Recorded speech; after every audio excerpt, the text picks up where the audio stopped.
This is what happens when you buy junkyard parts. Different headlight switch, and this is supposed to be running lights.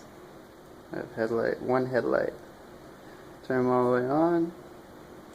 I have both headlights now. Brights. One headlight, or, oh no, that's both headlights. That's running lights. That's off.